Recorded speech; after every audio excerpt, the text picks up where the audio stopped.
طلحہ اسدی کے خلاف یلغار خالد بن ولید رضی اللہ عنہم نے کیا۔ خالد بن ولید رضی اللہ عنہم کی مرتدین کے خلاف لشکر کشی۔ مرتدین کا مطلب جنہوں نے اسلام کو لانے کے بعد، ایکسپٹ کرنے کے بعد اسلام سے پھر گئے، اسلام کو ایکسپٹ کرنے کے بعد پھر جھوٹی نبوت کا دعویٰ کر بیٹھے۔ ان میں سے ایک جھوٹا دعوے دار طلحہ اسدی ہے۔ طلحہ اسدی بن خویلد بن نوفل بن حلا اسدی ہے۔ خالد بن ولید اس کے خلاف ابو بکر صدیق رضی اللہ عنہم کے حکم پر یلغار کیا۔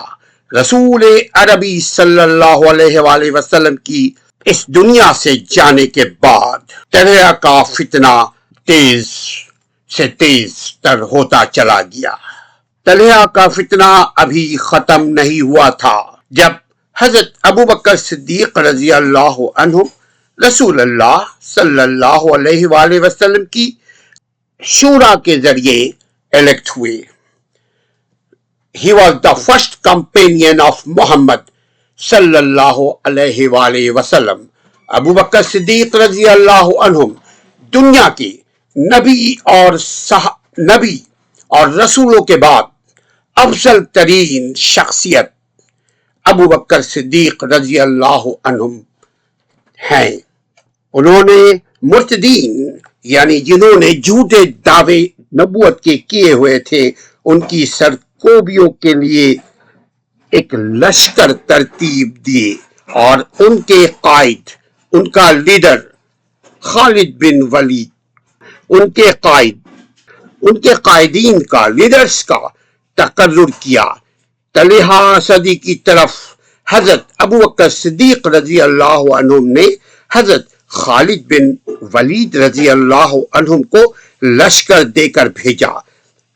امام احمد رحمۃ اللہ علیہ نے اس بارے میں ایک روایت بیان کی ہے کہ جب حضرت ابو بکر صدیق رضی اللہ عنہ نے مرتدوں یعنی جنہوں نے جھوٹے دعوے کیے ہوئے تھے ان کے ساتھ جنگ کے لیے حضرت خالد بن ولید رضی اللہ عنہ کو ایک لشکر کی کمان سونپی تو فرمایا، ابو بکر صدیق رضی اللہ عنہ نے فرمایا، میں نے رسول اللہ صلی اللہ علیہ وآلہ وسلم کو فرماتے ہوئے سنا ہے، خالد بن ولید بہترین بندہ ہے، خالد بن ولید بہترین بندہ الہی اور بہترین مسلمان بھائی ہے، بہترین بھائی ہے، اور اللہ سبحانہ تعالیٰ کی تلواروں میں سے ایک تلوار ہے یعنی سیف اللہ، جسے اللہ تعالیٰ نے کافروں اور منافقوں پر لہرا دیا ہے۔ جب حضرت خالد بن ولید رضی اللہ عنہ ذی القصہ سے روانہ ہوئے تو حضرت ابو بکر صدیق رضی اللہ عنہ نے ان سے وعدہ فرمایا کہ وہ عنقریب خیبر کی جانب سے ان کی لشکر سے آ ملیں گے، یعنی ایک اور ٹروپس بھیجیں گے خالد بن ولید رضی اللہ عنہ کے ہیلپ کے لیے، مدد کے لیے۔ یہ مورالی انکریجمنٹ ہوتا ہے، یہ کمانڈر ان چیف ایسے ہی انکریجمنٹ کرتے ہیں، لیکن ابو بکر صدیق رضی اللہ عنہ یہ سچے کمانڈر ان چیف تھے، یہ سیاسی کمانڈر ان چیف نہیں تھے، یہ مومنوں کے امیر المومنین تھے۔ حضرت ابو بکر صدیق رضی اللہ عنہ نے انہیں حکم دیا کہ وہ پہلے طلحہ اسدی کی طرف جائیں اور پھر بنی تمیم کی طرف روانہ ہوں۔ طلحہ اسدی جو اس جھوٹے نبوت کا دعویٰ کر بیٹھا تھا اپنی قوم بنی اسد اور غطفان کے پاس تھا، بنو عبس اور زبیان بھی ان کے ساتھ مل گئے تھے۔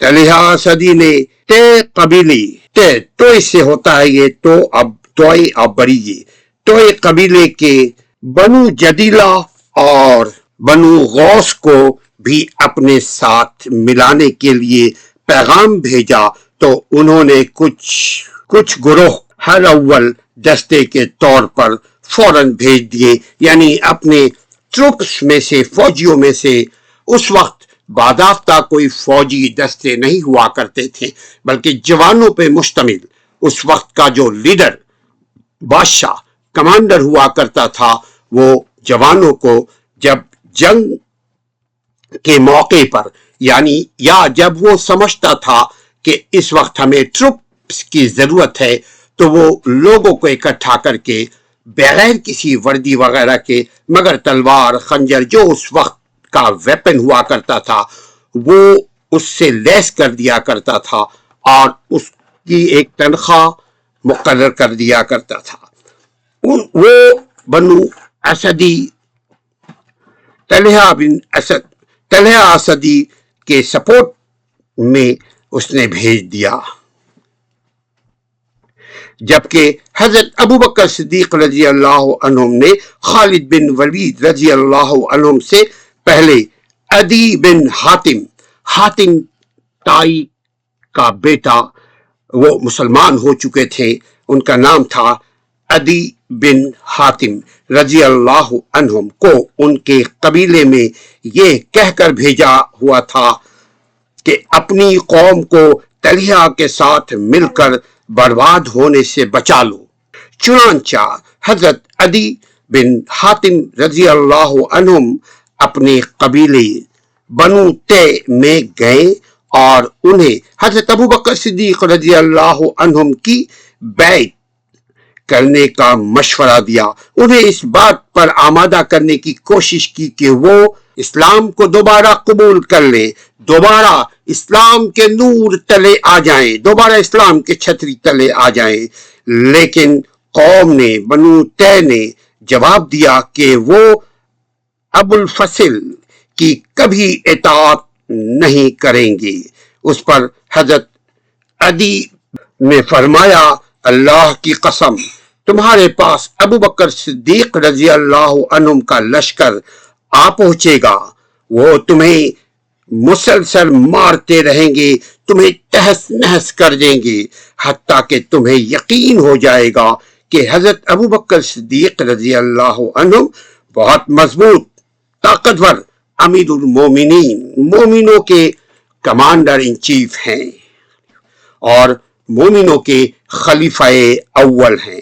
हजरत अदी बिन हातिम रजी अल्लाह अन्हुम ने हर तरीके से बनु तय को समझाने की कोशिश की, उन्हें आमादा और इताअत करने की कोशिश की। खलीफतुल मुस्लिमीन अबू बकर सिद्दीक रजी अल्लाह अन्हुम को मुतमईन करने की तरफ से मुतमईन करने की कोशिश जारी रखी, हत्ता कि उनके दिल नरम हो गए।